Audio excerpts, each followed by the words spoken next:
Apa fitrah dasar kita? Wa in tasbiru wa tattaku la yadurrukum kaiduhum syai'a. Nomor satu obatnya menghadapi zaman yang makin gila ini adalah sabar. Apa sabar Ayahman? Nahan. Menahan. Abang kakak bisa ngambil dua, abang kakak ngambil satu. Sabar namanya tuh. Abang kakak dikasih kesempatan 3 kali bersalam. Abang kakak cuma salaman 1 kali. Sabar namanya. Abang kakak punya duit untuk jajan sembarangan, beli-beli apa gitu, foya-foya. Tapi abang kakak memilih, ya kan, untuk mengambil sesuatu sedapatnya saja, seperlunya saja, sisanya abang kakak sebarkan lagi manfaat untuk yang lain. Abang kakak, misalnya kakak-kakak perempuan cantik, ya kan, masih ada kesempatan untuk berzina, banyak yang mau, banyak yang suka, bisa WhatsApp sama laki-laki orang, ya apa dulu istilahnya TTM, teman tapi mesra. TTM tuh teman tapi menggatal ya. Udah makan belum? Udah bobok belum? Udah, aku udah bobok sekarang. Nantu belau, nantu belau. Wa intas biru. Ayo. Wa tattaku la yadurrukum kaiduhum syai'a. Sabarmu, takwamu tidak akan pernah membuat mudarat mereka menimpamu. Atau sederhananya gini, niat jahat mereka mau santet ke judulnya, tenung ke, teluh ke, apa aja yang niat-niat jahat, fitnah ke, caci maki ke, sedikit pun kata Allah tidak akan bisa memberikan mudarat kepada dirimu kalau kau sabar dan kau bertakwa. Itulah yang bisa kita lakukan hari ini. Harus punya benteng. Benteng dari hasad, benteng dari dengki, benteng dari abang kakak, sabarmu dan takwamu itulah pelindungmu. Saya nonton Ustadz di TikTok, saya bilang saya tak main TikTok, orang lain yang bikin konten tentang saya. Jadi pakai benteng apa gitu nih abang kakak menghadapi dunia kayak gini? Sabar. Apa sabar tadi Ayaman? Sabar itu menahan. Kakak punya masalah, cerai misalnya. Terus ngerasa Allah ndak adil. Abang kakak marah. Udahlah, percuma aja aku pakai jilbab. Buka jilbab. Boleh. Tapi kakak menahan itu. Lalu kakak tetap pakai jilbab. Tetap tutup aurat. Tetap jaga diri. Tetap tidak berzina. Itu sabar namanya. Kau sedang tidak mengganggu siapapun. Kau sedang tidak melindungi siapapun. Kecuali yang sedang kau lindungi adalah dirimu sendiri. Mohon maaf ya. Badan bagus. Muka cantik glowing. Bisa berzina. Suami tidak tahu. Atau mantan suami tidak tahu. Tapi Allah tahu. Kita ganteng. Hidung mancung. Energi mantap. Bisa berzina? Bisa. Bisa nikah lagi? Bisa. Secara syariat tidak perlu. Misalnya contoh, Haidir misalnya izin sama Suci gitu. Haruskah Haidir izin sama Suci untuk nikah lagi? Enggak. Tapi Haidir dalam kondisi sadar. Nabi Yusuf. Depan perempuan. Sobek belakang. Kalau anak zaman sekarang, tidak ada sobeknya. Udah buka celana dah dia. Nabi Harun. Kena tarik jenggotnya sama Musa. Ya ibna umma, kata dia, wahai anak dari ibuku. Halus dia ngomong. Janganlah kau tarik janggutku. Kalau dalam dunia-dunia orang Arab gitu ya, janggut itu simbol pride, kehormatan. Jadi kalau kita bisa megang jenggotnya itu bisa, berarti itu udah dianggap dekat gitu. Itu suatu kehormatan. Lalu wala ta'khud bilihyati waroksi gitu. Jangan kau ambil, jangan kau tarik janggutku sama pegang kepalaku. Itu sama kalau kita di Pontianak nih, kepala kita di toyor gitu, di apa sih? Ah gitu. Ah diginikan kepala gitu. Itu kan kehormatan. Kalau mohon maaf ya, kalau ditepuklah punggung kita atau pantat kita gini, kita masih masih bisa ini, masih bisa beladen. Tapi kalau udah kepala kita kena anak orang, marah gitu. Tapi Harun tidak meluapkan kemarahannya. Apakah Harun lemah? Nabi Harun lemah? Tidak. Menurut kita, Harun bisa tidak ninju Musa saat itu? Bisa. Kok Harun tidak melakukan itu? Karena kata Harun, kalau aku nanti nampak berdebat di depan orang ramai, nanti orang kira Bani Israel itu sedang berkelahi. Karena ikonnya kita berdua. Sama juga ketika suami, misal dia kejadian. Istri itu tiba-tiba ngereok gitu, marah-marah, ngomel-ngomel. Di depan orang ramai. Laki-laki yang sadar, yang punya mental sabar nih, diam. Aku ndak mau menunjukkan aib keluargaku. Iya mah. Oke mah, kita balik yuk. Kita makan. Diam ya. Orang nengok apa? Wih, suaminya takut sama istrinya. Itulah image ini. Oh, yang perempuan pun makin mau kan suami aku takut sama.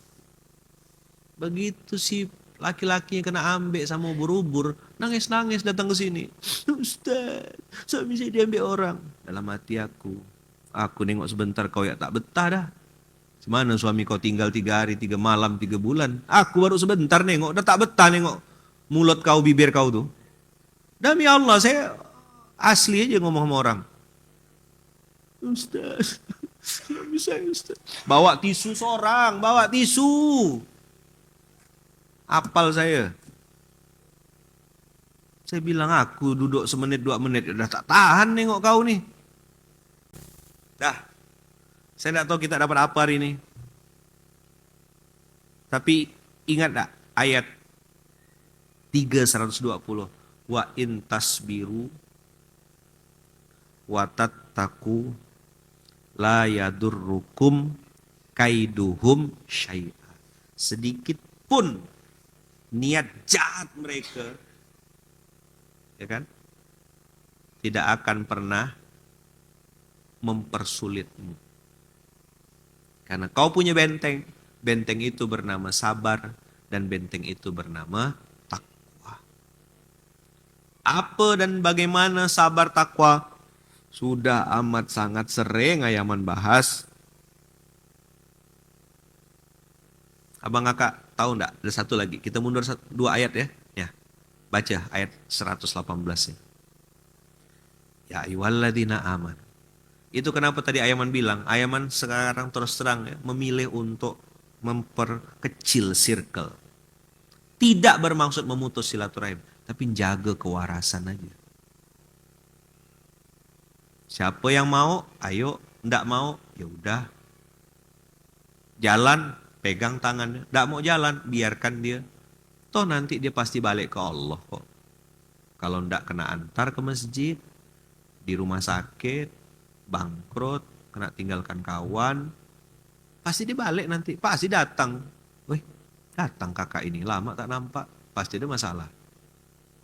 Kalau senang ke kucing lah dia. Dah. La tattakhidhu bitonatan min dunikum la ya'lunakum khabala. Mereka itu tak henti-hentinya mendatangkan kemudaratan bagimu.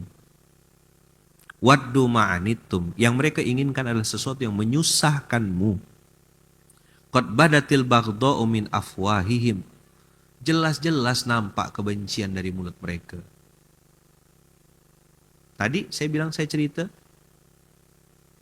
yang saya ceramah, orang yang duduk di kursi VIP bilang, ini Ustadz yang makan duit dari amplop. Hidupnya dari amplop ya dia ini. Kalau saya mau lawan balik, kau makan duit anggaran, korupsi, ya kan? Tapi tidak ada gunanya.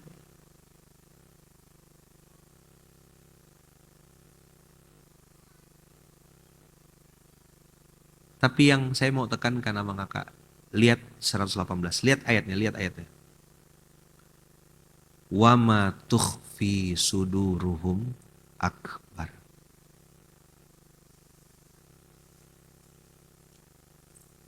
Itulah yang bikin saya secara pribadi sadar sesadar-sadarnya, kau jangan sok-sokan jadi public figure, kau jangan sok-sokan jadi influencer, selebgram, telegram, kilogram. Berapa follower kau? Abang kakak tahu? Yang terlintas, yang terucap di bibir mereka sudah kasar, sudah jelek. Wa ma tukhfi suduruhum akbar. Apa-apa yang mereka sembunyikan di dalam hati mereka jauh lebih jahat, jauh lebih licik, jauh lebih culas dari apa yang mereka ucapkan di bibir mereka. Siap enggak?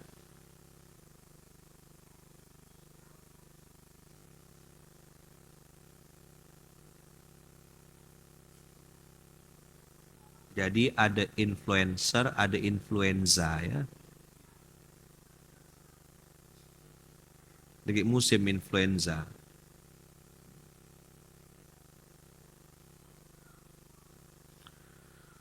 Wa ma tukhfi suduruhum akbar. Dan lihat kalimat bawahnya. Qad bayyana lakumul ayat. Udah ku bilang berkali-kali kata Allah. Udah ku jelaskan dengan berbagai macam perumpamaan. Kita kan tak buka Quran, buka HP ya. Allah kira-kira bilang gitu ke Luqman, ke saya. Allah kira-kira bilang gitu ke diri kita semuanya. Udah ku bilang berkali-kali. In kuntum takilun. Kalau kau mau pakai otak kau tuh, gitu kira-kira. Gimana terjemahannya? Kalau kau mau pakai otak kau tuh.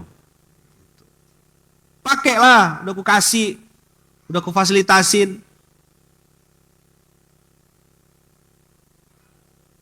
Second, udah di unboxing tapi tak pernah dipakai. Gitu kira-kira cara membaca ayat ini. Mana Jul? Mantap Jul. Pakailah. Nah. Jangan ngomong ke orang, ngomong ke diri sendiri. Makanya ini kamera depan. Ayaman kok nengok ke kamera terus, aku nih lagi nengok muka aku seorang. Lagi nasihat, Lukman kau. Apa tanda abang kakak kita belajar dan bertakwa itu? Kita mudah terima nasihat dari orang siapapun. Kita mudah ngaku kesalahan kita. Kita mudah terima kelebihan orang lain. Kita mudah sedih dengan kesedihan orang lain. Ini kan kemarin tanda-tanda kita sudah menikmati hidup. Masih ingat enggak? Atau masih lupa? Ya, 4 tanda kita sudah menikmati hidup. 1, udah enggak pusing dengan penilaian orang lain. Mau baik ke mau buruk ke hati kau lah. 2, udah enggak tertarik untuk ikut campur dengan aib, keburukan orang lain. Gibah, nak kepo, nak stalking Instagram. Enggak ada. Kau enggak penting, ngapain aku stalking? Coba diulang. Kau enggak penting, ngapain aku stalking? Kalau mau stalking tuh, stalking guru-guru, ustadz-ustadz, para habib, dzurriyyat Rasulullah, video-video kebaikan, itu stalking yang kayak gitu-gitu. Ini yang enggak penting-penting, mau ditonton juga. 2, 3. Mudah berbahagia dengan kebahagiaan orang lain, tidak ada hasad, tidak ada dengki, dan mudah berempati dengan kesedihan orang lain. Apa yang keempat? Fokus. Apa? Fokus. Fokus sama sanggup mati. Fokus cari bekal mati. Fokus ibadah. Fokus istighfar. Ini bikin hidup kita jadi tenang.